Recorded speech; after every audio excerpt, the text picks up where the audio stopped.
من الناس من يقول الشرك هو عبادة الأصنام، عبادة الأصنام فقط.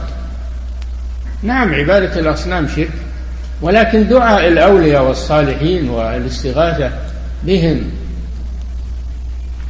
والاستعانة بالأموات هذا أيضا شرك، وهو ما عليه كثير من المنتسبين إلى الإسلام. تعظيم القبور والتبرك بها وزيارتها لأجل النفع ودفع الضرر هذا شرك أكبر، لأنه عبادة لغير الله، ما هو بس عبادة الأصنام. وسيأتيكم أن النبي صلى الله عليه وسلم بعث إلى قوم متفرقين في عباداته، منهم من يعبد الأصنام، ومنهم من يعبد الأشجار، ومنهم من يعبد الملائكة، ومنهم من يعبد الأولياء والصالحين.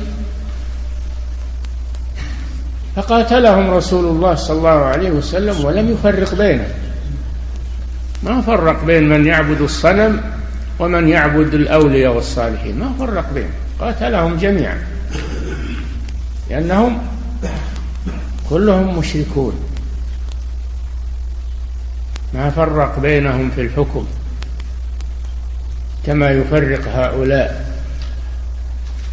الذين يعبدون الأولياء والصالحين والقبور ويبنون عليها المشاهد، يقول هذا ما هو بشرك، الشرك عبادة الأصنام، ونحن ما عبدنا الأصنام.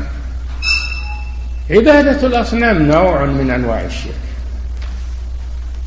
ما هو الشرك مقصور عليها، يجب أن تعرف هذا ولا تنخدع بأقوال هؤلاء. يسمون الشرك بغير اسمه، يقولون هذا توسل. الاسم ما يغير الحقيقة، أنت لو سميتها السم عسلا ما تغير السم، هو سم والاسم ما.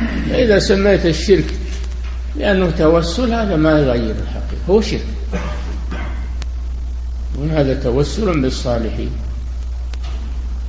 أن نتوسل بالصالحين لأنهم صالحون ونحن مذنبون وهم أقرب إلى الله منا.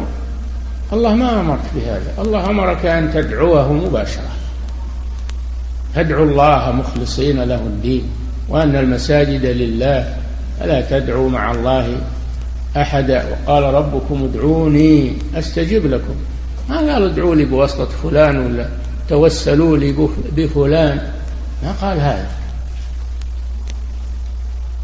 فأنت ادعو الله مباشرة، والله يسمع وهو قريب مجيب سبحانه وتعالى. إذا سألك عبادي عني فإني قريب أجيب دعوة الداعي إذا دعا.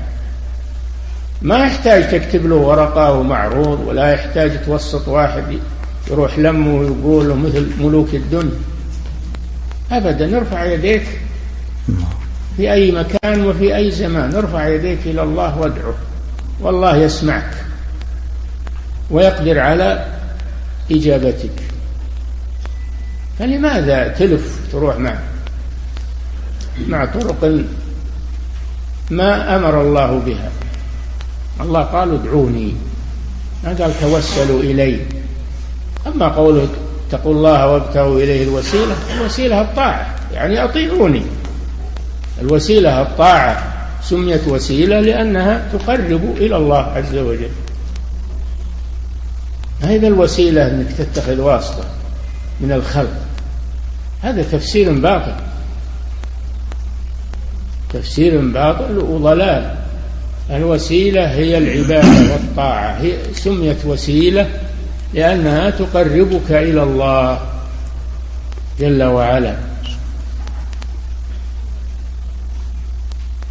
ما لي إليك وسيلة إلا الدعاء، ما لي، يقول الشاعر ما لي إليك وسيلة إلا الدعاء. الدعاء هو الوسيلة، العبادة هي الوسيلة. فهذا يجب أن المسلم يعرفه.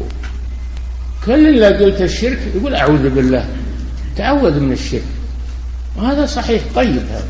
لكن لو تسأله ما هو الشرك ما يدري وش الشرك، إما أنه ما يدري وإما أنه يفسره بغير تفسيره. هذا ضروري أن تتعلم التوحيد وتتعلم ما هو الشرك الذي يفسد التوحيد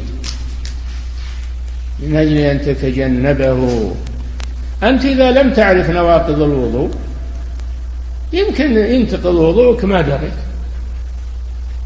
إذا ما تعرف تدرس نواقض الوضوء تعرفها حتى تتجنبها وتحافظ على طهاراتك، يمكن ينتقض وضوءك وتصلي وأنت على غير وضوء وأنت ما تدري. كذلك أخطر من هذا إذا جهلت ما هو الشرك. قد تشرك بالله، وخصوصا أن هنا دعاة إلى الشرك، دعاة ضلال يدعون الناس إلى الشرك ويزينون الشرك، يألفون فيه مؤلفات. الخطر عظيم. إن لم تلجأ إلى الله وتتعلم أمور دينك وعقيدتك هلكت مع الهالكين، ولا حول ولا قوة إلا بالله. سبب الجهل. الله ما ترك لنا عذرا، أرسل إلينا رسولا وأنزل علينا كتابا وأقام علينا الحجة وأزال عنا الجهل.